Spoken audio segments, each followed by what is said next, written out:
सम्मानित साथियों, नमो बुद्धाय, जय भीम। हमेशा की भांति एक बार पुनः लेकर हम उपस्थित हो चुके हैं आज का क्रांतिकारी डॉक्टर अंबेडकर संदेश। आज के अंबेडकर संदेश में हम बात करेंगे भारत के हर गांव में दक्षिण अफ्रीका है। ये बात बाबा साहब कहते हैं 25 दिसंबर 1952 को। सम्मानित साथियों, 25 दिसंबर 1952 को बाबा साहब का जो ये स्पीच है वो ये तीसरा भाषण है। एक ही दिन में तीन जगह कार्यक्रम अटेंड करना, भाषण देना निश्चित रूप से अपने आप में बहुत बड़ी उपलब्धि है। आज के इस अंबेडकर संदेश में बाबा साहब ये किस परिप्रेक्ष्य में कहते हैं कि भारत के हर गांव में दक्षिण अफ्रीका है। आखिर किस परिप्रेक्ष्य में कह रहे हैं? जो हमारे सामाजिक चिंतक साथी हैं वो निश्चित रूप से अंदाज़ा लगा लिए होंगे कि बाबा साहब का ये जो स्पीच है, जो बाबा साहब हर गांव में दक्षिण अफ्रीका की बात कर रहे हैं, तो वो किस परिप्रेक्ष्य में कर रहे हैं आपने अंदाज़ा लगा लिया होगा।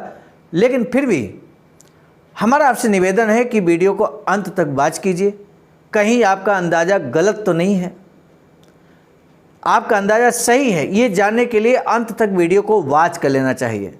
सम्मानित साथियों, अगर हमारे इस चैनल आवाज़ का ऑफिशियल पर, जिस पर सुबह नियमित 5 बजे डॉक्टर अंबेडकर संदेश मिलता है, यदि आपने हमारे इस चैनल को सब्सक्राइब नहीं किया है अभी तक, तो अब बेल आइकन के साथ चैनल को सब्सक्राइब जरूर कर लें। अब बढ़ते हैं आगे। बाबा साहब का जो विषय है आज के अंबेडकर संदेश का वो यही है कि भारत के हर गांव में दक्षिण अफ्रीका है। बाबा साहब डॉक्टर अंबेडकर संपूर्ण वाङ्मय खंड 40 से आज का अंबेडकर संदेश हम लेकर उपस्थित हुए हैं पेज नंबर 302 से 304 तक। आइए बात करते हैं आज के अंबेडकर संदेश पर। बाबा साहब डॉक्टर अंबेडकर ने दिनांक 25 दिसंबर 1952 को बेलगांव जिले के निपाड़ी गांव में दक्षिण महाराष्ट्र के दौरे के साथ सभा को संबोधित किया था। उन्होंने कहा, बहनों और भाइयों, कई दिनों से दक्षिण महाराष्ट्र के दौरे की बात चल रही थी जो आज साकार हुई है। वैसे मैं आपके गांव आया या नहीं आया, इस बारे में आपको बुरा भला नहीं लगना चाहिए। मैं जहां भी रहूं आपको अपने आसपास के बारे में, अपने सवालों के बारे में खुद ही सोचना होगा, क्योंकि अपने सवाल खुद ही हम तत्परता से हल कर सकते हैं। बाबा साहब आगे कहते हैं कि 1885 में कांग्रेस की स्थापना हुई। लेकिन हम कांग्रेस के आंदोलन से 4 हाथ दूर ही रहें, क्योंकि ये आंदोलन हम पर सामाजिक गुलामी थोपने वाले ब्राह्मण वर्ग द्वारा छोड़ा गया था। कांग्रेस का संगठन ब्राह्मणों का ही संगठन है, ये हम जान चुके थे। पेशवाई के ब्राह्मणों की नीति से हम अच्छी तरह से वाकिफ़ हैं। पगड़ी देखकर न्याय करने वाले इन समाज सुधारकों में यदि हम शामिल होते तो हमें बरामदा ही देते। हम दीवान खाने में कभी प्रवेश नहीं कर पाते। अंग्रेज़ों के राज में खोए अपने स्वत्व को साबुत रखने के लिए कांग्रेस को स्वराज चाहिए था, लेकिन तब मराठा भी कांग्रेस के आंदोलन में शामिल नहीं थे।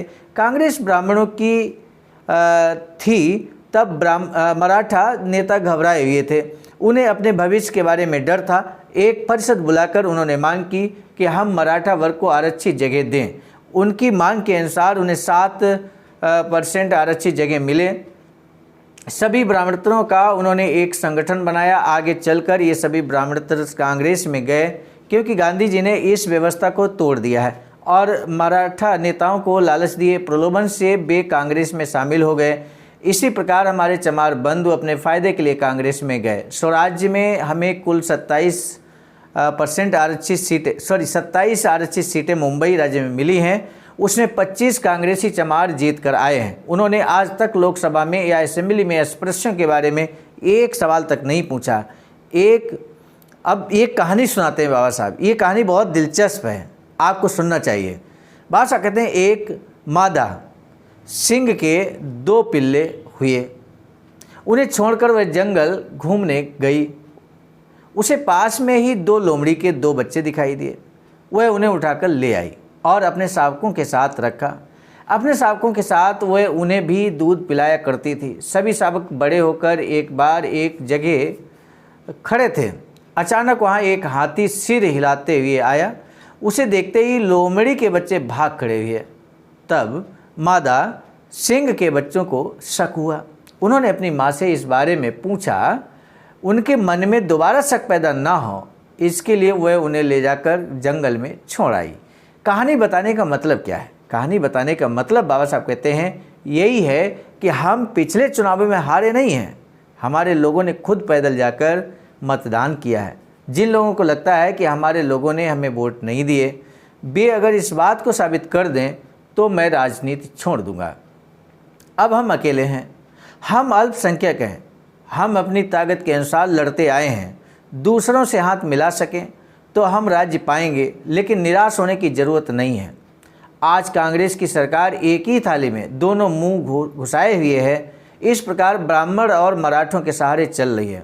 हमें देखना यही है कि चना कौन खाता है। मराठों का घोड़ा नया है, दूसरी बार मराठा सारा चना खा जाएंगे। आगे चलकर ब्राह्मणों के लिए कुछ नहीं बचेगा और वे दोबारा हमारी तरफ झुकेंगे। मराठों को नली मिली, अब हमारा घुस्सा बाकी है। ये कोई अपनत्व का भाव नहीं है, इसके कारण पेशवाई आएगी। हमारी सरकार घटना से मिले अधिकार लेने वाली है। जवाहरलाल नेहरू ने नागपुर की हरिजन परिषद में भाषण किया, उसमें अब अस्पृश्यों को रियायतों की कोई ज़रूरत नहीं है, उनमें सुधार हो चुका है। मुझे लगता है कि इस प्रकार नेहरू को ठाणे शहर के पागलों के अस्पताल में रखना होगा। इतना बड़ा आरोप बाबा साहब लगाते हैं। कहते हैं जिसे अपने देश के लोगों के हालात के बारे में पता नहीं है उसे प्रधानमंत्री पद पर बैठाया जाए। यह देश है, इस प्रकार हमें दी गई सुविधाएं वापस ली जा रही हैं। हमारे प्रधानमंत्री को दक्षिण अफ्रीका की समस्या आंखों के सामने दिखाई देती है।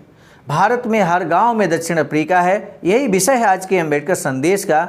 बाबा साहब कहते हैं कि दक्षिण अफ्रीका का सवाल वर्णभेद का है। उनके लिए वहाँ के अंग्रेज आगे बढ़कर काम कर रहे हैं, लेकिन ये हमारे सवाल को टालने के लिए तैयार हो गए हैं। इसलिए ऐसे प्रधानमंत्री को पागल कहें या सयाना, ये सवाल है। पेशवा के सरदार बापू गोखले ने मुसलमानों पर आक्रमण किया, उसमें सिद्धनाथ महार भी था। उसका तंबू पेशवाओं के पास हुआ करता था। उसे तंबू गाड़ने में पेशवा लोगों ने अड़ंगा खड़ा किया। खबर जब पेशवा तक पहुंची तब दरबार लगा हुआ था। सिद्धनाथ सरदार ने अपनी तलवार नीचे रखी और वह निकलने लगा। तब हबीर राव मोहिते तपाक से खड़ा हो गया और उसने कहा, ये कोई शादी का भोज नहीं है, ये वीरों का भोज है, यहाँ कोई भेदभाव नहीं चलेगा। इसलिए हमें राजनीति में श्रेष्ठ हिस्सा चाहिए। मैं अगर कांग्रेस में होता तो नेहरू प्रधानमंत्री बनता क्या? कभी नहीं। हमारी फेडरेशन में कई बजरबट्टू इकट्ठा हुए हैं। उनसे मेरा कहना है कि जो फेडरेशन छोड़ना चाहते हैं वे अभी छोड़कर चले जाएं। उनके लिए फेडरेशन में कोई जगह नहीं है।